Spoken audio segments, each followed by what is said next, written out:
Welcome to the podcast. We do recover with Jared Miller, your host. And I'm Dr. Terry Sellers, your co-host. This is a podcast about recovery from addiction. We want to talk about what successful recovery can look like. Brought to you by Steps Recovery Center, Rise Up Subs, and the St. George Hilton Garden Inn. Welcome, everybody, to episode 156. Episode 156 is going to come right before Christmas. Christmas holiday is right around the corner. I am feeling festive today. I usually do like a gift pass out to Sean and Terry, and this year, no, it's not happening. I never get anything in return, and so I'm like, you know what? Forget those guys, man. You know? Oh, I'm sorry that our love is not enough for you. Wow. Okay. Well. No, I unfortunately have some bad news. I was planning on doing the gift give out, our usual Christmas-themed podcast. However, I got a message from the doc. He was supposed to be down. You remember when he committed to coming today? No, I don't. Okay. Well, that allows me to call you a liar because you said you're going to bring me a Christmas present and you didn't. So, you're 2 for 2 right now. Keep going. I want to see you wearing the Grinch one that I got you from last year. Oh, that's right. You got to wear it on the podcast one of these times. So the doc messaged me on Wednesday and he said, I can't make it this Friday. Long story, but I had an emergency endoscopy. I'm not a doctor. I don't know medical terms. Saturday after I tore my esophagus. I have to have another endoscopy Friday. Tore his esophagus? Yeah, apparently he tore his esophagus. Oh, wait, no, that's the other end of the body. The upper part. Okay. So every day I've sent him this meme bouquet of flowers. Yeah. And today he wrote me so many flowers. Oh, man. Well, I hope you're feeling okay. She sent him a gift basket of food he can't eat. That would be a great idea. Here's some hot peppers for you. That's right. Crackers. That is right. Oh, good stuff, man. Good stuff. So today should be a great episode. I got my friend, my buddy, my golf buddy, Jim Smith here. Jim, have the nerves settled down a little bit? He was ready to walk out on me. I kind of had to pull him in, kicking and screaming. Might. Had to pull him in, kicking and screaming to come in today. But he's a good dude, and he knows how important it is to share a message of hope. How you feeling? I feel really good. Thank you. Good. Well, let's start here. You've got to be feeling good because yesterday I get this notification on 18 birdies. Yeah? And I find out my buddy Jim is stepping out on me with another guy. I won't give up his anonymity. But another one of our golf buddies. And I see there's a little indicator here that says 4 birdies. Yes, sir. Best I've ever played. Lights out. I think I'm going to need to get a hold of the other guy to verify. He was there this morning. You should have asked him. Was he? Yeah. Oh, man. Okay, so today we played Green Springs. Mm-hmm. I love Sky Mountain a lot better, but... It's fun to play there. Dude, did you just eat like Wheaties yesterday morning before you went out? I just made putts. That's all it's about. You get lucky every once in a while. Nice, dude. Well, you finished, it was 9 holes with just 1 over. Yeah. You were almost a scratch golfer. Well, pretty close this time, but then what about today? Don't tell them about today. Whoa, were you 10 over today? 6 over? 5 or 6, yeah. Yeah. I love Jim. He invites me out every Friday to go play with a group of dudes. It's always a good time. Recovery golf, yeah. Recovery golf, man. We love it. Find your fellowship. Find your people. Okay. Episode 156 is brought to us by, you might know a thing or two about our sponsors. I do. Steps Recovery Centers. Mm-hmm. Steps Recovery Centers. Okay, hold on. I wasn't ready yet. Steps Recovery Centers is an adult substance abuse and mental health treatment provider. Steps Recovery Centers provides all levels of care.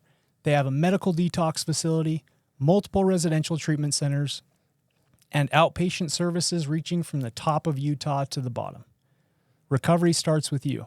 And at Steps Recovery Centers, there is always hope. Call them today at 801-800-8142 or visit their website at stepsrc.com to learn more. We really appreciate them sponsoring this podcast. Their treatment center might come up today in Jim's story. Maybe a few might come up in your story. Episode 156 is also brought to us by Rise Up Supplements. Rise Up Supplements is a nootropic supplement line aimed at optimizing brain function and supporting mental health. They have 2 powerful blends. Mindful Mood helps decrease anxiety and enhance mood, while MindShift helps increase focus and optimize brain function. Place your order today at riseupsups.com. That's RISEUPS.com. At checkout, punch in promo code CM50 to save yourself 50% off. We're going to run that sale until Christmas. So if you're looking to try them out, half off. Go check those guys out. All right, Jim. I'm all out of gags and chuckles, and we're ready to settle into this thing. Oh, man. Okay, so obviously you're on the podcast. You've already kind of given up that you're a person in recovery. Oh, yeah. Okay, where does your story start, buddy? Actually, it started when I was really young, growing up in the 60s and 70s and doing all sorts of drugs and alcohol and everything like that. Okay. Thought it was pretty normal childhood if you really wanted to know the truth, because it was pretty common then. Okay. And Where did you grow up? I grew up in Provo. Even in Provo, Utah, it was common. Oh, yeah. Got you. Yep. Okay. Utah's maybe not all that different than other places. And, I was a member of the church early, but my family, I had 4 brothers, no sisters, and all we ever did was go camping and hunting and fishing and every weekend. So we were kind of the black sheep of the ward. Okay. And we'd go like once a month or once every 2 months or something. Okay. I had a pretty good childhood, but I could tell right away when I was drinking. I was always drinking way too much and couldn't stop or anything. So, At like what age? I started drinking at 12. Wow. So 12 years old. Okay. Yeah. All right. So typically when you're a 12-year-old, you don't have the resources to become like physically dependent. not true. No, that's not true for you. No, there was enough of the dads, around that had stuff so we could always get it. Got you. Yeah. Got you. You were a sneaky little Oh, yeah. little guy. Yeah, still am. Okay. All right. So it starts off camping, fishing, sneaking some beers from the coolers, things like that. Oh, yeah. Okay. Where does it go from there? Well, after I got married and had a kid, my first daughter, I kind of thought I didn't want her to be around that kind of stuff that I was around all the time, because I didn't want her to grow up around that environment. So I stopped everything when I was in my early 20s. Good for you, man. So it went like 20 years without anything illegal type stuff. Yeah. So- Mind altering. Did you still drink? No. Really? Yeah. Gave it all up, did that. And just everything was not too bad for about 20 years. And then, Help me understand, though, when you said, at 12 years old, you kind of started drinking. Did you feel like you had a substance abuse problem then, or was not it just until kind I of was social, like recreational? 19 or 20. Yeah. Okay. Anything happen at 19 or 20 that made you realize, hey, It was easier to get more. okay. But like once you became a father and you put it down for 20 years, And that was, became a father at 22. So there was about 3 or 4 years in there that it was really hard. got you. Okay. Got you. Yep. Then I played a lot of sports growing up, and playing football, I hurt my back. And then after I got done with that, I played a lot of baseball and softball when I was growing up. Okay. So I played that only, but you always got injured doing that. And so the orthopedic surgeon, who was my doctor, would just hand out pills like they were candy back then. It's like, This is back when you were in high school. this was after high school. Yeah. Oh, okay. After high school. Yeah. Got you. So if I'd get hurt, but I never took them more than prescribed, anything like that. And it just, over the years, a whole bunch of them just built up, and there was tons of them in my medicine cabinet. So It's an interesting thing, man, because I kind of grew up that way. In my house, we didn't throw anything away, right? Yeah. Everything got reused or repurposed. And my story is very similar. I mean, I had 2 ankle surgeries, and at the time, I just kept them in a shoebox in the top of my closet and didn't think anything of it. but It came back to haunt me years later. Sounds like it's kind of what your story is yeah, a little like. and with my back, the regular doctor sent me to a pain clinic, and so I'm doing that, and they're giving me all sorts of pain pills and stuff, and then OxyContin comes out. Was this before 22? Oh, this is after I would have been, I don't know, 40. Oh, okay. Wow. And the doctor says, "Here, I got this new pill I wanted you to try, and it's non-addictive." Right. Yeah. And I yeah. went, "Oh, okay, good." Yeah, So the old Oxycontin. I was prescribed those for like 10 years, just, and I took them as prescribed and did all that. But then right after that, my ex-wife and I we had a little breakup in our marriage, and I didn't handle it too well. What happened? So you were taking the pills as prescribed. You were still married. You were still raising. Oh yeah, your and I was daughter. working full time, doing everything was fine. Okay, so it's pretty normal. Good job. You weren't really abusing them yet. No, but no. You're definitely physically getting dependent on them, right? I wasn't even that really then. It didn't seem like. Okay. But then So with maybe all you were taking even less than prescribed. Oh yeah, because I always had extra Got you. and stuff. Okay. So, Okay. but then that happened, and I kind of right after all this happened, I just wanted to be numb. So I went out and I bought some alcohol. Okay. And I went to the liquor store, bought alcohol, and I hadn't had anything for 20 years. And it was like, oh. But then after like 2 weeks of doing that, I thought, I just don't want my kids to see me doing that. So I stopped and I just started taking extra pills and, getting numb from that type thing. So If you don't mind me asking, and it's okay, share as much or as little as you're comfortable with. The divorce, was there a specific reason why? it was later. Yeah, my ex-wife had an affair on me. So Okay. that's why I didn't handle it too well. Well, yeah, I don't blame you. I packed up my kids and left for like a week, but then they were in school and everything, and I didn't want them to miss out on all that. And so I moved back in, and we actually slept in the same house for the next 10 or 12 years. But I was downstairs, she was upstairs, and we tried to make it work. And she tried to make it work. She changed her job, different things, stuff. So You tried to work it out for the we kids tried, yeah. and stability and safety. Yeah. Well, good for you. yeah, Like that's amazing, right? yeah. That's And what- then like early 2000, I had to have my back fixed. And so I went in Yeah. for my first back surgery, and they did that. And then about 3.5 months later, it broke again. So give And- me a timeline between like going through the separation and starting to abuse the alcohol and abuse the opiates. All the things with my wife started in like 1996. Okay. So it's a long time ago. Okay. And then 2000, I was using them quite a bit then, and the doctors were giving me more. I'd tell them I need more, it's like, so. Then So from 96 until when did you have your surgery? 2002, Wow. and that was the first one. And then 5-6 months later, I had the second surgery, and then it did the same thing. It broke again.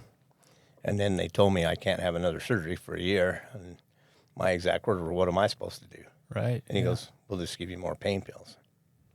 And it was like carte blanche, there you go. Take as many as you want, basically. Dang. So I did that and had my other surgery and got done. And I was still abusing them the whole time. Instead of just taking them normally, I was crushing them, snorting them, and doing all that. So Got you. That's kind of when things went off the rails, Oh, so yeah. to speak. It started getting real dark. quite a bit. Okay. Did that kind of lead to the divorce, or was the divorce already? And it was going to happen no matter what it seemed like. Got you. And so then we got divorced, and we had a nice house. It was all paid off, everything up on the East Bench in Orem. And she wanted to stay there, and she said, I'll just give you money, and for your half of the house. And so she did that. But I'd already blown through. I worked 20 years at a job and had a retirement from that. And I had it in a IRA, and I found out you can take it out and use it. Yeah, they just penalize you, don't they? Yeah, well, they do. Yeah. But I did it anyway. And so, Okay. Probably not the smartest move from a retirement standpoint. no, but that's, That's what we do. you don't think about that when you're, Yeah. doing that, trying to buy everything you can. And Forget about that king size candy bar tomorrow. We went the fun size candy bar today. Yep. Got you. so, Okay. But I mean, you were at that point, is it because you had the surgery and they were like, you should be better now? Like, why did you blow through money if you were consistently getting? so after about 2 years after the surgery, I would go up once a month to the pain clinic in Salt Lake Yeah. and get gobs of medicine, Sure. oxys and the fentanyl patches and the roxycodones for breakthrough pain. And I was doing all that, and I had a couple of friends, so-called friends, quote unquote friends. yeah, that went to the same pain clinic that lived down in Orem. One lived in Orem, one lived in Lehigh. And, you know, if one of us was running low, they'd call at her to try to get him and stuff like that. Got you. And my ex-wife found out about that. And so she called the pain clinic and told them I was selling my pills. And Good for her. they cut me off. I'm sure you didn't feel that way at the time, but No. Cut me off just like Cold that. turkey? Yep. I think I have a feeling where this is going. Yeah. So then I got really desperate, and that's when I started turning to heroin because it was a lot cheaper than the pills. So, And isn't it interesting how, like, typically when we have natural interventions like something like that happens, you'd hope and pray that somebody would go, "Oh my gosh, this is getting out of control. This is ridiculous. I need to get some help." yeah. But unfortunately, by that point, when you've been taking that heavy of medications for that long of a period of time, unfortunately, most people like me and you double down and just go, "Okay, Yeah. what else can I get that's gonna?" Which it's sad, man. So this was let before I me was ask you this. divorced. Before, when they cut you off, did they give you any kind of like, "Hey, here's help No. options. Like, let's get you into a medical detox. Let's Not a thing. nothing. Just Yeah. you're done here."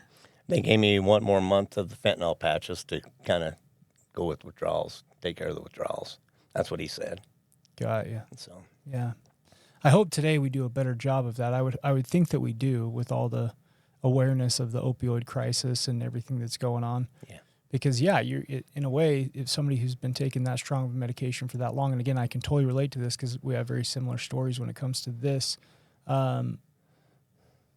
What else is the person going to do? Right? You're kind of forcing them to go underground. And Well, and I did. And then after about a year and a half of that, I, excuse me, was kind of running out of the monies that I had because I had gone through all my IRA, but we were still married at the time and I was working, but I still needed more money and that. where were you living? In the house with Oh, my you're wife. still living in Yeah, the we were house. still together. Okay. So I didn't get divorced until 2010 or something like that. Got you. But in 2008, I got so addicted to him that it was just whatever I could do to try to find him and stuff. And that's when one of the lowest parts of my life came. I went out and, had a scheme to rob the pharmacy. Oh, And- this is before you turned to heroin. This is when Oh, no, I was still doing that too, but you're doing both. yeah. And so the pharmacist guy had been the same guy for the last 4 or 5 years that had been, giving me my prescription. And I knew a lot about him and knew he had a wife and a kid. And so I wrote him a note and said some of that stuff that, and this was like 2 or 3 days before Christmas in 2007. And about 3 days later, he called me and goes, "Were you in my store on this date?" I said, "No, I was at a family Christmas party." So I'm going, "Oh, dude, he knew it was me probably." Got you. But What did the note say? Basically, like, "I know your family." What did you want I him know to where do? you Like, live, leave you're- a bottle of OxyContin? I know where you live. Your wife and kid are home right now. My friend's outside the house. But what did you want him Give to me do? all your oxys. Oh, Well, and the story gets twisted here. He put a whole bunch in a bag, and so I just took off and got away and get home, and they're the same size bottle, exact same as OxyContin, but they were high blood pressure pills, most of them. he okey doked you. Yeah. So then that really irritated me. Wow. And so I went back 2 weeks later and did it again. And I said, this time make them real in the note. And at that time, I didn't see the other guy in the back. Normally there was just the one guy there. And no police have come at this No, point. no. Interesting. And so then the other guy comes around the corner. I thought, "Oh, I'm out of here." So I just turned and left without doing anything and went away and got away. And I was sitting there in my truck and I'm thinking, this is nuts. I'm a little bit crazy right now. I need some help. I walked back to where all the police were at the pharmacy. Because they'd called the police at this point? Well, they did the first time too, but I'd gotten away the first time. So Yeah. This time I just walked back up and the guy goes, "You can't be here. It's a crime scene." And I said, "I know. I'm the one you're looking for." I told him I'm the one that just did this and I need some help. Wow. So then I get put in Salt Lake County for like 5 months, something like that. And what did they charge you with? I had 2 felonies of aggravated robbery. Got you. 2 1-15s. Wow. But then this is where my ex-wife helped me out. She got a hold of a good attorney, and after the 5 or 6 months, whatever it was, I got into drug court, and that's where I went to Renaissance Ranch. I was able to get out of jail, go to Renaissance Ranch, and count that as my first part of my drug court for about the first 6 months of drug court, and you do drug court for a year. And then I did drug court after that. So got you. But got you. We're coming up on midway through here. Interesting to me, like you went and you asked for help, and of course they're going to take you to jail because you committed crimes, right? Mm-hmm. But did they like take you to the hospital? No. No, nothing. No. It was just boom. Yeah. Down to Salt Lake County Jail. But then right after I got in Renaissance Ranch, one of the people from DOPL, the Department of Professional Licensing. Oh, I know DOPL. Calls me and wants to talk to me. And he's asking me how many I got the first time, how many I got the second time, and I told him the amounts, and he goes, that just doesn't quite jive. And apparently my pharmacist had been selling them over the counter. Really? And trying to make up for when he'd got robbed and stuff, bumping up the numbers, and he lost his pharmacy license over all this. Wow. So it kind of, So he reported that he gave them to you when Yeah. in fact he actually gave you high blood pressure medicine, Yeah. and then he was, man. I felt kind of bad about that, but then I thought, if I'd have known he was selling them, I'd have just bought them from him instead of stealing from him. That's wild. So Wild, Jim. Wild. Okay, so you end up going to Renaissance. right, I do that. What'd you think of Renaissance? I quite enjoyed it. Yeah? At first where's it said, it even at? I don't even know where it's at. It's West Jordan, South Jordan, Okay. out there. Anyway, it's like, I just see the Band of Brothers stuff all over the place, and you can tell people that have been there are real close-knit. and my ex-wife says, it's an LDS-based recovery. And I went, oh, boy, I'm not sure I'm in for that. And the first day I get there, I do all the stuff, and one of the kids, he was from New Mexico. Is that because you'd rather be hunting and fishing than going to church? Oh, yeah, believe me. Like in your childhood? Okay. One of the kids from New Mexico, they're eating dinner right when I got there, and I hear out, hey, pass the effing butter. And I thought, I'll be okay. So it actually really, it taught me a lot. I just didn't quite follow through with all of that. So. Yeah. Gotcha. Got you. Okay. It's wild, man. Sure that today, have you got like that expunged? Is that still something that... I got it expunged because I went through the drug court. So they held it in graduated abeyance? drug court, and I was in abeyance, yeah. And it's like, so it was expunged so I could get my guns back and everything. So, yeah. Like you said earlier, hunting and fishing and all that stuff's pretty important to you. What do you think it was about like obviously you kind of made the determination right there outside the pharmacy, like I need some help, right? Yeah, I couldn't do it, so. What do you think it was, like why that moment? Sounds like you kind of It was a God moment, if you want to know the truth. Okay, talk to me about that. Just, I never had the same concept of God that a lot of people in the LDS Church have. To me, it's nature and beauty and stuff outside, and, being outdoors, and that's to me, that's what my higher power is. My definition of that is. So. Got you. And all of a sudden, it's just like, hey, bud, it's time to get your act together. So. Wow. It's powerful. Sounds to me like you're a little bit more spiritual than religion, and we've talked about that. Way more. Yeah, we've talked about that on this podcast and kind of the differences and stuff. Got you. Okay, so good for your wife. I mean, sounds like she's the one that ended up really helping you out. Yeah. Getting you the attorney, getting you into drug court. Okay. We got about, I'm wanting to continue the story. We got about a minute left here. Okay. Any message for the guy back then from the guy sitting here today? Yeah, I wish you'd have done it sooner, and I wish you'd have stuck with it the first time. That's the biggest thing right there, because it gets a little crazier after this. Got you. So the clarity of today is wish we would have pursued help a little bit sooner. Yeah. And that's really what I feel like this podcast is really about. I really didn't know anything was available. Recovery back then wasn't as widespread as it is now. Right. And that's why, like, I brought up the point of, when people are just kicking patients out of these pain clinics, it would just be nice to at least give them some type of referral somewhere, because Yeah. at that point they know that they're in over their head. They know that they're doing stuff they shouldn't be doing, right? Yep. Maybe it's not their job, but I feel like there should be some kind of ethical, you know what I mean, to point them in the right direction. Jim, we're doing great, man. We got another half of this thing coming up after this quick little message from our sponsor. I mean, we're not done right now? Steps Recovery Centers. Oh no, buddy. You are listening to We Do Recover with Jared Miller and co-hosted by Dr. Terry Sellers. We'll be right back after this short break with more of We Do Recover with Jared Miller. Brought to you by Steps Recovery Center, Rise Up Subs in the St. George Hilton Garden Inn. If you or your loved one is trapped in the cycle of addiction, there is a way out. At Steps Recovery Centers in Utah, we believe in second chances and new beginnings. Our evidence-based treatments, compassionate staff, and supportive community guide you on the path to recovery. It's time to reclaim your life. Take the first steps towards freedom, resilience, and a brighter tomorrow. Reach out to Steps Recovery Centers today. Recovery starts with you, and with Steps, there is always hope.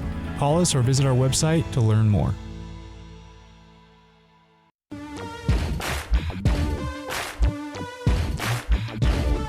We welcome you back to We Do Recover with Jared Miller, co-hosted by Dr. Terry Sellers. Brought to you by Steps Recovery Center, Rise Up Subs in the St. George Hilton Garden Inn. And now with part 2 of our podcast, Jared Miller and Dr. Terry Sellers. Jim Smith, I am very grateful for you being willing to come on this podcast for episode 156. I know you hit Titleist. They're Pro V1s. They're like $5 a ball. So maybe I'll get you some used Titleist Pro V1s. I hit anything that'll go down the fairway. I had found those titles I played with this morning. So. Got you. I was like, dang. And I wonder why he's I have hitting people 3 that and come 4 to my birdies. work and bring me golf balls all the time. A couple people live on the golf course, and they know I like to play, so they stop them off when Dude, I help them get their fuel. So. You're like a legend down here, buddy. All right. We are about midway through my buddy Jim Smith's here's story. We've gotten kind of into the active addiction stuff, set the groundwork for what recovery looks like. It's crazy just sitting here chopping it up with you because we have very similar stories. I feel like, and I'm not trying to make an excuse for anything or whatever, it just is what it is. But it sounds to me like, as I've been listening, you kind of got addicted before you even knew it. And it stemmed from an emotional unmanageability, the inability to deal with thoughts and emotions that lead us to substance abuse, right? Yep. So, yeah, I'm loving it so far, man, because I can totally relate to your story, and I hope our listeners can too. And the second part of this, episode 156, it is brought to you by the Hilton Garden Inn.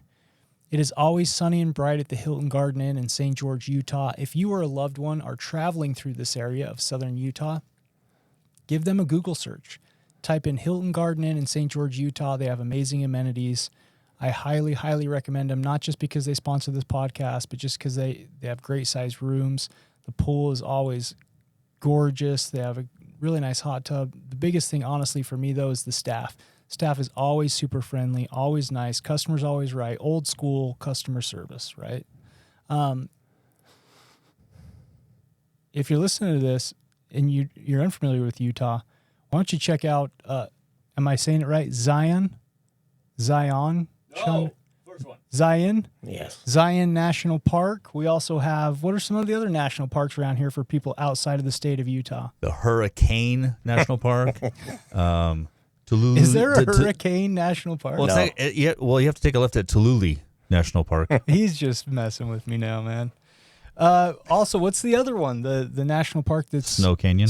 Thank you, Snow Canyon. Tuacahn is amazing. Bryce Canyon.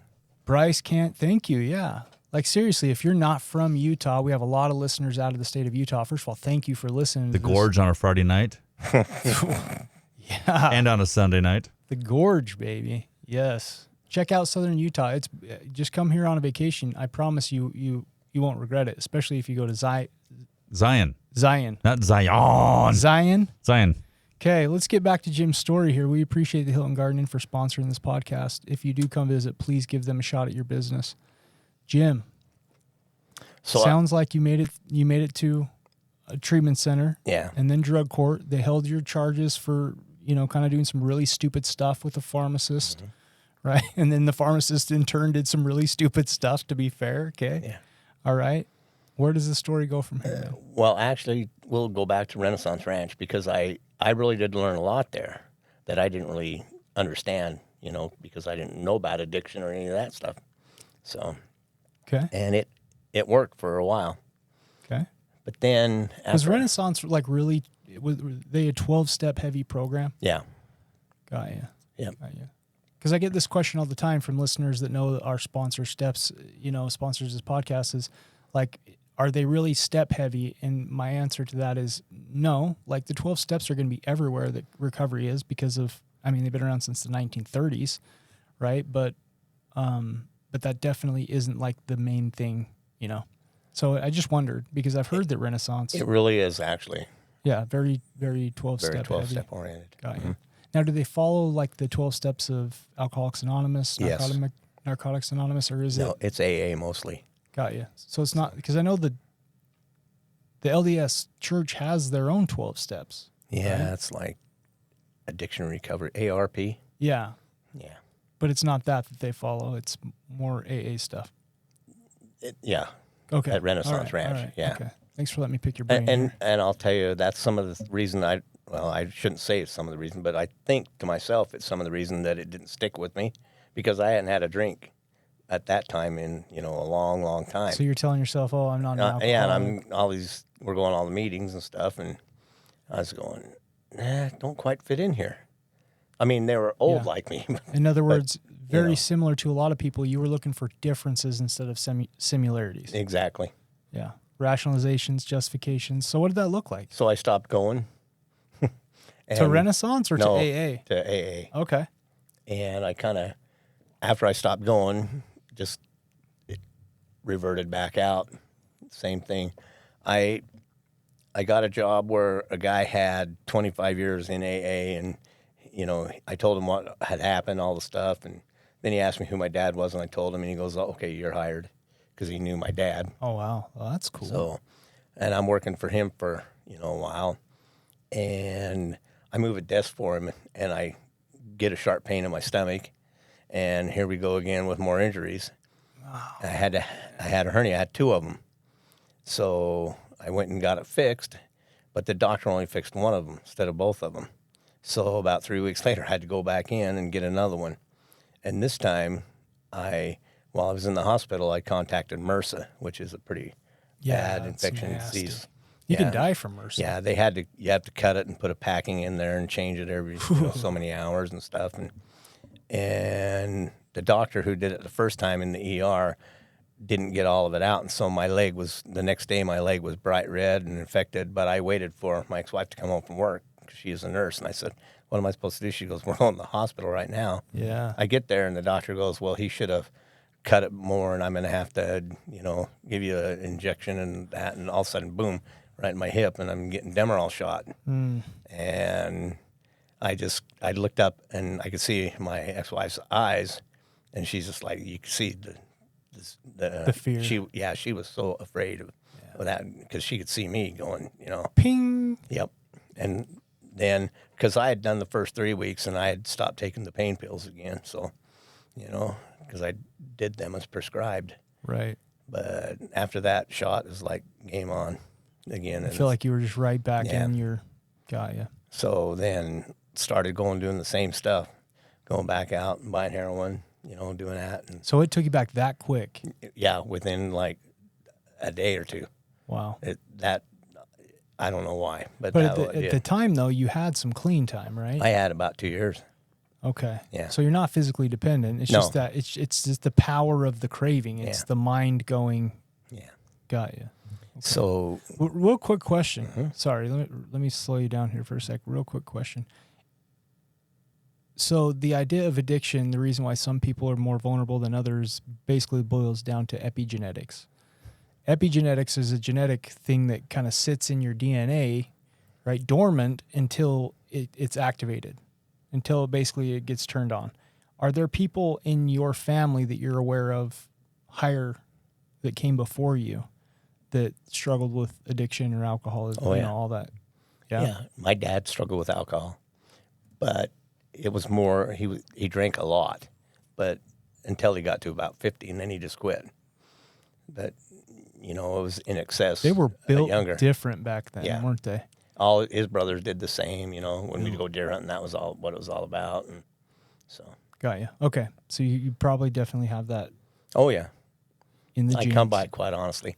And I would have been the Ritalin poster child as a kid if they would have had that when I was young, because I was hyper as could be. And, it didn't come out till after I got The older. Ritalin poster child. Yeah, it was the ADHD, whatever, and ADD and all the other things. It was Yep, like, I remember. Yeah. because I would do, meth or coke and stuff like that, and that would actually slow me down. And I did the opiates, and it kind of picked me up. Yeah. So, So, your yeah. wiring's Yeah. a little. Oh, it's definitely a little messed up.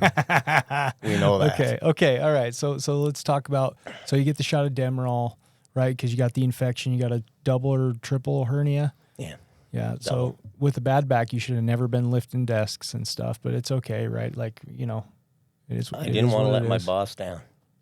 Yeah, that was it. Just- So I'm you knew serious. you shouldn't have been doing it. Oh, yeah. Got you. Okay. So where do we go from there? Well, so then this is about 2010 or a little after that, and I get divorced. My ex-wife says she wanted a divorce, and I always heard that thing, if you love them, set them free type stuff, and I said, you're fine, I'll do that. Okay. And we do the house, settle all that, and I get half the money from that, which was quite a bit. And at that, about a year before that, my youngest daughter started using, and because she got in a car wreck, and as soon as she started taking the pain pills, it was almost game on for her too. It was so. epigenetics kicked Yeah. right in. Okay. But it just I got divorced, and her and I moved into a motel room together, and used for quite a while, and just You lived and through your my daughter? money. Yeah, and I had only at the time smoked or snorted heroin, and then I injected it, and then it was really on. So it's like, as soon as I started to shoot, it was like, oh boy. Yeah. And we did that for a few times, and I would stay there, and she would go get it from her friend, and then come back, and then a couple of times she got arrested going to get it, and I would just go bail her out, and then I moved back in with my mom and dad, because my dad got really sick and was on hospice, and so I helped take care of him for the last 3 months or so. Okay. And Sounds like life's kind of unstable though. oh, it's way unstable. I'm using all the time, living in their basement. Before that, living in a hotel Yeah. with your daughter who's using. Yeah.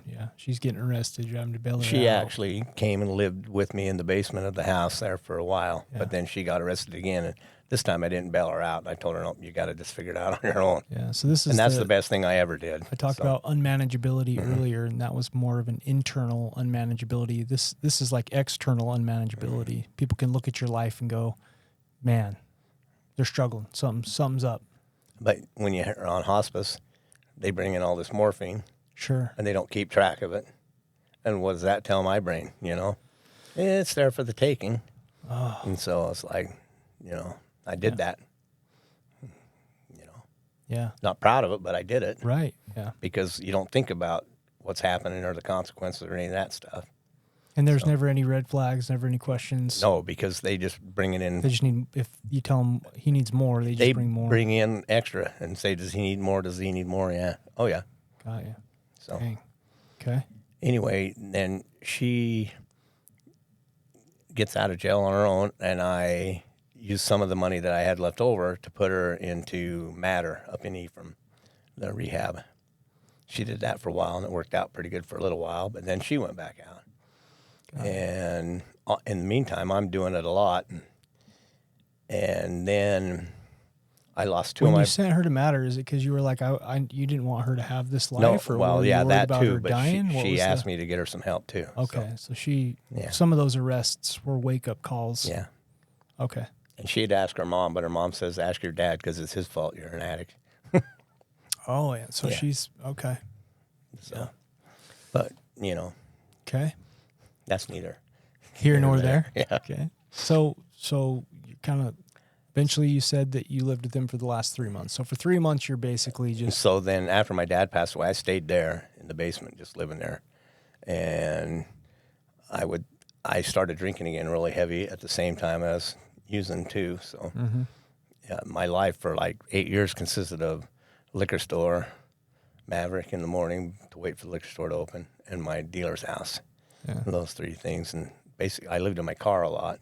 So Got you. it was, it was rough, but. Feels like we're getting to the rock bottom here. Oh, we're getting, yeah. I like I said, I lost my oldest brother to an ATV accident the next year. My youngest brother committed suicide because of alcohol. And can I ask you a question, Jim? Not,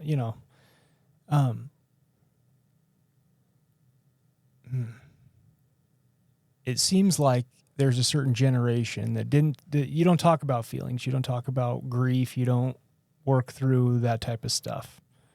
Do you think that played a role in all this substance abuse? Sure. I really do. Is that like when you were growing up, you they don't want to know about your feelings, and yeah. I'll give you something to cry for. yeah. So I'll show you. I'll give you something to cry about. But after my brother committed suicide, he was the one who, a lot of times, I would go to his place and drink with him at night, and he didn't really do drugs, but I'd go in the bathroom and do that, and come back out and drink with him, and so I'm doing both, and yeah. So I thought, I'm done. I am really done with this life. But I couldn't. I got to ask you why. I couldn't give myself suicide just because I was done. I thought you meant done with the drugs. No, so you were like, no. You were suicidal. Yeah, but I was too chicken to kill myself. Okay. So because you really didn't want to die, you just didn't want to live that way anymore. That's the whole key. I hear that all the time. I went down and checked into a motel, a real shady motel on 3rd South in Provo. 2 blocks from the liquor store, a block and a half from the 7-Eleven, and it's only about 6 blocks from my dealer's house. Okay. I got my truck impounded, so I was walking everywhere to do all that stuff in the meantime, and thought I'll just use and use and use until I die. And I was there for about 10 days and was walking from my room to the office to go pay for another week, and I paid for the other week, and then I'm walking back and I fall down in the parking lot. And one of the young kids there that had come over and drank with me a few times come over and helped me up and said, "You okay?" I said, "Yeah, I need to get back to a chair." So I start walking again and fall over the same thing. Then they called an ambulance for me, and I remember getting... Was it because you were just so intoxicated? Well, yes and no.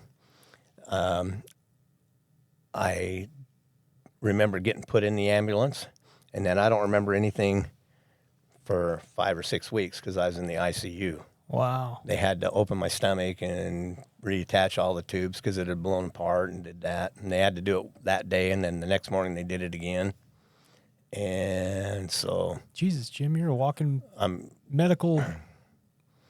Yeah. Okay. Well, that's one of the problems I had there was that one, and I kind of had to relearn to talk and do everything because when you're out for that long, you don't do it. Yeah. And so I stopped using for about 3 months. Yeah, because not by your choice. It didn't sound like. No, not by my choice. All right. Then I started using again, and got right back into it, and I OD'd at my friend's house. And he's this big Chinese guy, he's a weightlifter type guy. And all I remember is waking up, about 3 or 4 hours later, and my chest hurt really bad. And he gave me CPR and broke 19 ribs. Dang. So back to the hospital for another 10 days doing that. And so it was. So when's the last use? January 27th, 28th. I guess it'd be 28th. In 2019. Okay. I got arrested on the 27th at my friend's apartment complex because his girlfriend came over and I went out and sat in my car waiting for him. And apparently you can't just sit in your car with it running in January up in Orem, or else they give you a DUI. But they tested my blood alcohol, and it was 0.35, so I was a little high. Sure. And you had the car on, and it was yeah. But they didn't check for anything else, and I had more stuff in my pocket, more heroin. So I went home, and I did all that the next day, the rest of my stuff, and I called my son-in-law. used to work at Steps up in Payson. Okay. And he said, call this guy, this number, and I did that. And then they took me that day. What year was this? 2019. 2019. Yeah. It's crazy. I was just moving to St. George in 2019. Okay. Me too. Okay. What did your journey look like? But so you went in? I went to detox for 7 days up in Salt Lake, and then my mom and my brother Did you drove go me. to Steps Detox? No, they sent me up to there. To LDS or where? No, it's the other one. I can't remember. Okay. All right. I don't know. Anyway. So you did 7 days in a hospital. You detoxed. Yeah. And then then you came down here to St. George? Yeah. My mom and my brother gave me a ride to Cove Fort, and that's when Aaron from Steps picked me up. and on the way back, he told me his story, and I thought, if he can do that, then anybody can. Yeah. I really appreciate him still to this day. I love Aaron. I love that dude. Yeah, he's Great like guy. a big brother to me. But then we call him N.A. Ron. Yeah, I know. Yeah. I just call him Big A. That's enough. But Julie and Gene at Steps were the ones that really, had it sink into my brain about what was going on and stuff. And so big shout out to them. Yeah, I get to work with those two every day, man. They're amazing. So was Gene your counselor? Yes. Wow. Therapist. Wow. That's awesome, man. Yeah. I didn't know She that. didn't- Like I knew you she went to didn't- Steps, but I didn't know if it was Yeah, down she here. didn't hint anywhere. It was like cut and dry. You're effed up. You need this, and I'm going, okay. It was good for me. I needed that. Good, man. Good. Was it different than the other place you went to? No, they're pretty close to the same. If you want to know the truth. Yeah, no, I genuinely want Because to know. even at Renaissance, 10 years before that, I was the oldest person and a bunch of young kids, and down here I was even older. Got you. And it's like Steps asked me to come back one time and tell my story because there was a couple old guys that weren't fitting in with the young kids, and they said, just tell them how you did it. Nice. I'm going, just gotta be kind and nice, and I don't know how I did it. Look for similarities, not differences. Yeah, that's the thing. Yeah, man. So Yeah. Okay, so 2019 you came down here Steps. Yep. Looks like something worked because you're sitting here on this podcast today. yeah, something worked. Every day your pretty face shows, or every Friday your pretty face shows up Almost clean every Friday. and ready. Yeah, just about every Friday, ready to play some golf. So what does your recovery look like today? Like how do you keep what you got? Well, other than going to meetings with my daughter up north and her husband, I go there. Let's pause right there real quick. Yeah. Shout out to your daughter. She's the one that actually She has 7 years. you. Yeah. She's the one that actually convinced you to come on this podcast. So Yes, she is. a lot of love It's to her fault. And she'll find out at Christmas how much it's going to cost her. Okay. So she's got 7 years. And my son-in-law has 10. So they're both in the program and do that. And they have an awesome closed meeting up there on Tuesdays. And I like going to that one. That's good. Nice. I tried to go to the Monday So night. you've actually stuck with the fellowship this time. Oh, yeah. Which wasn't, I tried to go to the Monday night at the Alano Club as much as I can with my work and stuff. So yeah. Yeah. Got you. What else? How else do staying you, connected. what does your recovery look like? Staying connected to people in the program. That's the key. The Friday golf, and sometimes even Thursday with some of them that can't go Friday. They're going, I can't go Friday. Can you go Thursday? Oh well, I'll sacrifice, but I'll go. So. I bet it's really, it's real hard tough. to get you to go out on a golf course. But it was hard because when I came down here, I was getting Social Security and that's it. I had no money left, nothing, no car, no anything. right. Financially, you were Broke. dust. Okay. Yeah. So how'd you get yourself up out of that? I got the job where I work now, Harmon's grocery store. Wow. They gave me a job even with my background stuff on there and everything, and it's been Which good. is cool because they're a big organization. Yeah, big family run. Yeah. So, and they try to be inclusive. So, Yeah, that's awesome. but they've been really good to me. And Did you do the sober living houses? yeah, we did. I did, and then two of my friends decided to get a townhouse, and so the three of us got one together out in Washington. Nice. And I'm the only one left at that, but the other two are doing good. So Good. they've just moved on to different things. And Yeah. Yeah. Their life has taken other avenues. yeah. That's cool, man. That's way cool. So as you kind of sit and you reflect on your own story here, I mean, How do you feel about it? You know, my life right now is the best it could be. I'm living a dream, basically. I get to see. I was kind of estranged from my son for about 10 years. And when we were growing up, he and I were really close. When he was growing up, we were really close. And now I get to go see him, and he comes sees me, and includes me in all his family stuff. And my girl's kind of always stuck by me, but he was a little different. He was kind of hurt by all the stuff that I'd done. Sure, understandably. So, I understand. Yeah, so, I'm sure. But it's now tough I get to go to Colorado to visit him 3 or 4 times a year, and every once in a while he comes here, and it's like, and I go up north once a month to see my 2 girls and all their kids, and I still see my mom, who is still alive and still supporting me the whole time, and so it's beautiful. All you had to do is surrender. Yeah, pretty much. Pretty much. But that's the hardest thing you have to do. That's true. That is true. Well, listen, I genuinely appreciate you coming on the podcast. I'm sure there's somebody out here that will be able to relate. If not anybody, me for sure. I can relate to your story. And I always love just being able to sit here and listen to people share their stories with me and with our listeners. So thank you. I appreciate that. Absolutely. And Thanks for asking me, I think. And a true thank you to your daughter, right? Because we both know she's you wouldn't getting have done it if she wouldn't have convinced you. She's out of the will. Everybody's listening. Have a safe and sober Christmas. We'll see you guys the new year.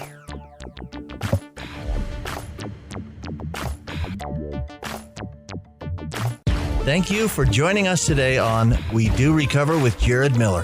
Help us spread our message of hope. Like, comment, and share. If you have any topics or ideas for future shows, please share that on our Facebook page. That Facebook page is We Do Recover with Jared Miller. If you or a loved one needs help, please reach out to us. Again, thank you for listening. Brought to you by Subs Recovery Center, Rise Up Subs, and the St. George Hilton Garden Inn. The views and opinions expressed on this podcast do not reflect those of its sponsors. This has been a production from A Podcast Studio.